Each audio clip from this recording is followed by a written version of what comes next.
यह बुक किसकी है? यह मेरी है। वह बैग किसका है? वह उसका है। यहाँ इस वाक्य में यह और वह क्या दर्शा रहा है? यह किसी वस्तु की ओर संकेत कर रहा है और उसका अधिकार बता रहा है कि वह उसका है, उस पर उसका अधिकार है, इस पर मेरा अधिकार है। तो आज दोस्तों हम इस क्लास में दो ऐसे इंपॉर्टेंट टॉपिक्स को पढ़ेंगे जो है डेमोन्स्ट्रेटिव प्रोनाउन और पॉजेसिव प्रोनाउन। स्वागत है दोस्तों आपका हमारे चैनल पे और आप देख रहे हैं इंग्लिश विद देसी। सबसे पहले तो हम ये समझते हैं कि डेमोन्स्ट्रेटिव प्रोनाउन क्या होते हैं और पॉजेसिव प्रोनाउन क्या होते हैं। डेमोन्स्ट्रेटिव प्रोनाउन वह होता है जो किसी चीज की और किसी व्यक्ति और वस्तु की ओर इशारा करने के लिए हम प्रयोग में लेते हैं, और पॉजेसिव प्रोनाउन वो होते हैं जो किसी वस्तु पर किसी व्यक्ति पर अपना अधिकार बताता है।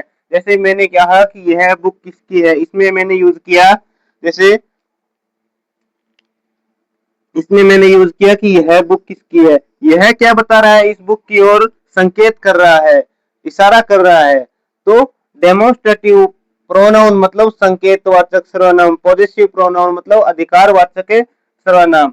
और मैंने कहा फिर कि यह मेरी है, यह मेरी है। तो मेरी शब्द जो है वो अधिकार बता रहा है कि इस पर मेरा अधिकार है। तो ये हो गया अपना पॉजिटिव प्रोनाउन। इसमें मैंने कहा कि वह बैग किसकी है, वह बैग किसकी है, तो वह यूज किया वो इशारा करने के लिए, उसकी ओर इशारा करने के लिए। और उसका मैंने यूज किया कि उसका अधिकार किस पर है, इस बैग का अधिकार किस पर है, उसका अधिकार है। तो ये थे पॉजेसिव और डेमोन्स्ट्रेटिव प्रोनाउन। ये है अपना डेमोन्स्ट्रेटिव प्रोनाउन और ये भी अपना है डेमोन्स्ट्रेटिव प्रोनाउन। ये अपना है पॉजेसिव प्रोनाउन और ये भी अपना है पॉजेसिव प्रोनाउन। अब मैं आपको पॉजेसिव प्रोनाउन समझाने के लिए एक सिंपल सी टेबल का प्रयोग करूंगा। सबसे पहले हमने कल पढ़े थे पर्सनल प्रोनाउन। क्या पढ़े थे? Personal pronoun. और आज हम पढ़ रहे हैं पॉजेसिव प्रोनाउन। पर्सनल प्रोनाउन में हमने क्या पढ़े थे? आई देखा था, he, she, it और they। आई को पॉजेसिव प्रोनाउन में हम क्या कहेंगे? माइन। वी को ओवर्स या फिर ओवर। यू को योर्स। ही को हिज। सी को हर। इट को इट्स। दे को देम्स।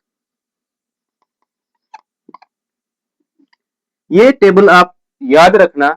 ये टेबल अगर आपकी याद हो गई तो आपके पॉजेसिव प्रोनाउन पूरे के पूरे याद हो गए। अब पॉजेसिव प्रोनाउन का उपयोग करते समय ध्यान रखना, जैसे कुछ लोग ये कर देते हैं कि दिस बुक इज माई। तो यहाँ पर ये माई गलत है, माई गलत है, ध्यान रखना। जैसे my, yours, my yours, his, her, it. इनके बाद नाउन का प्रयोग होता है, जैसे this is my book, this is my book. तो माई के बाद नाउन का प्रयोग होगा। अगर हमने माइन का यूज किया तो उसके बाद नाउन की कोई जरूरत नहीं है। जैसे this book is, this book is mine. तो इस सेंस में ये दोनों वाक्य करेक्ट है। माई के बाद नाउन का प्रयोग किया हमने और माइन के बाद कोई नाउन का उपयोग करना जरूरी नहीं है। तो यहां तक आपको समझ में आ गया। अब हम चलते हैं डेमोन्स्ट्रेटिव प्रोनाउन के लिए। डेमोन्स्ट्रेटिव प्रोनाउन क्या होते हैं? डेमोन्स्ट्रेटिव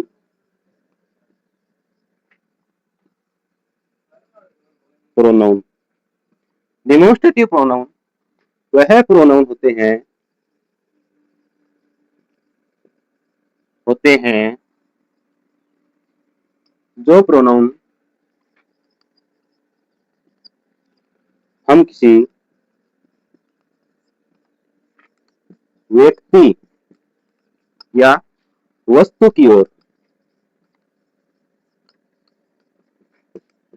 की ओर संकेत करने के लिए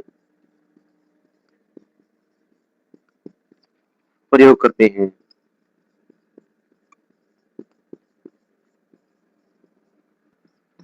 डेमोन्स्ट्रेटिव के 4 फॉर्म्स होते हैं। कौन कौन से?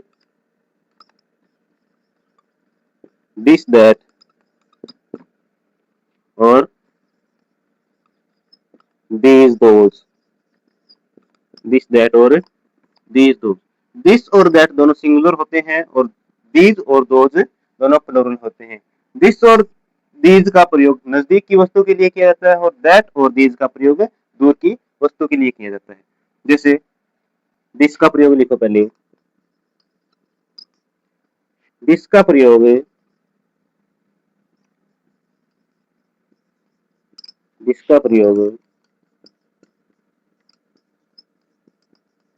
किसी नजदीक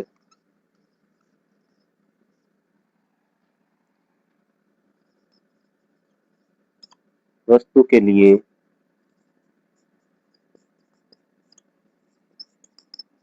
किया जाता है और वह सिंगुलर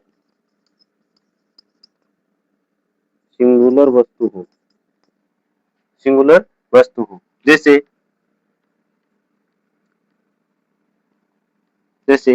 दिस इज,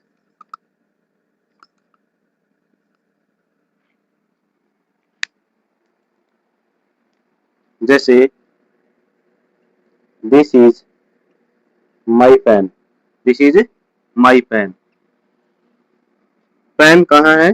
नजदीक है और सिंगुलर है। जैसे this is a black board, white board. तो बोर्ड एक है यानी सिंगुलर है और अपने नजदीक है। इस प्रकार से जिसका प्रयोग किया जाता है। अब चलते हैं हम नेक्स्ट, दैट का प्रयोग। दैट का प्रयोग किसी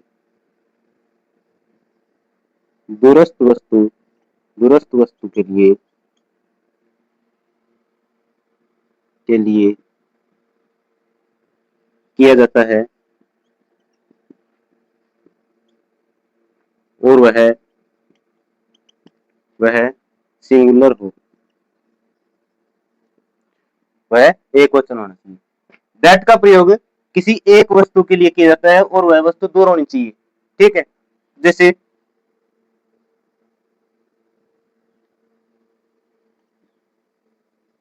दैट इज ए ट्री। वह एक पेड़ है। दैट इज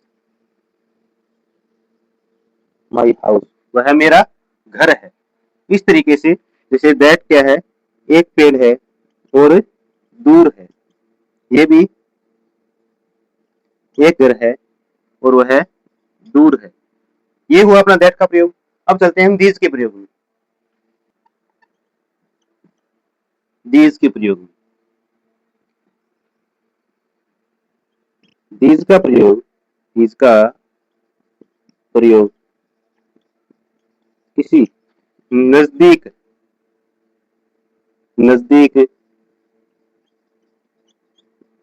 वस्तु के लिए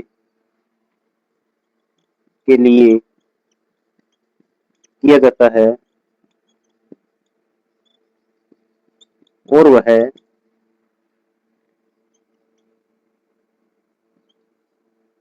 प्लूरल हो। जब दो या दो से अधिक वस्तुओं की बात की जाए और वो वस्तुएं हमारे पास हो तो हम these का प्रयोग करेंगे। जैसे these are my clothes, ये मेरे कपड़े हैं।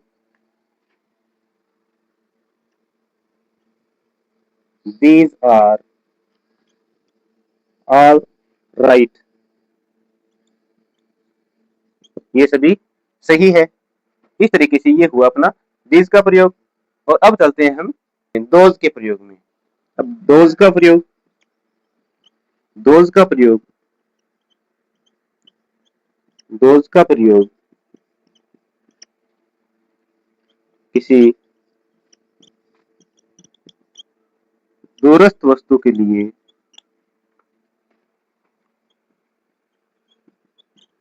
किया जाता है और वो वस्तुएं एक से अधिक हो, यानी प्लूरल हो। जैसे those are my friends, those are my friends, वो प्लूरल है और दूर है, फार है। ठीक, तो इस तरीके से those का प्रयोग किया जाता है जो वस्तु दूर हो या फिर व्यक्ति दूर हो और एक से अधिक हो। जैसे those are my pens, वो पेन मेरे है। वो पेन दूर है और बहुत सारे हैं। पहले हमने लिया था these are my pens, ये पेन मेरे हैं और नजदीक हैं। अब ये पेन दूर चले गए हैं या फिर वो व्यक्ति उससे दूर चला गया है और दूर से कह रहा है वो पेन मेरे हैं।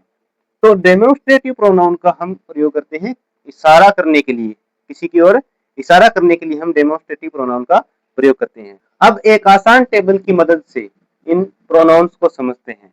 डेमोन्स्ट्रेटिव प्रोनाउन सबसे पहले यहाँ लगा लो अपने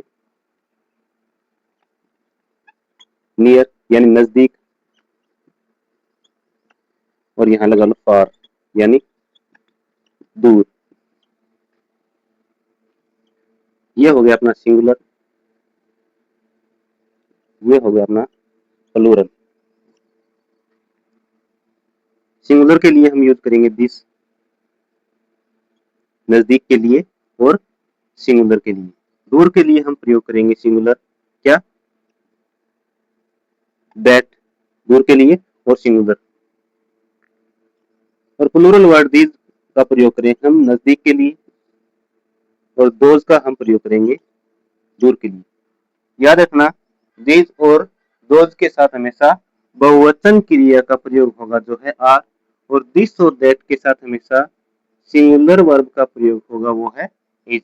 जैसे this is, that is, these are, those are. इस तरीके से वर्ब दोनों याद रखना। अब चलते हैं प्रैक्टिस क्वेश्चन की ओर। इस क्लास में हमने दो इंपॉर्टेंट प्रोनाउन सीखे। पॉजेसिव प्रोनाउन किसी व्यक्ति या वस्तु पर अपना अधिकार या मालिकाना हक बताता है, और दूसरा सीखा हमने डेमोन्स्ट्रेटिव प्रोनाउन जो किसी व्यक्ति और वस्तु की ओर संकेत करता है। अगर यह वीडियो आपको पसंद आया हो तो लाइक करें और इंग्लिश सीखने के लिए इंग्लिश विद डीसी को ही सब्सक्राइब करें।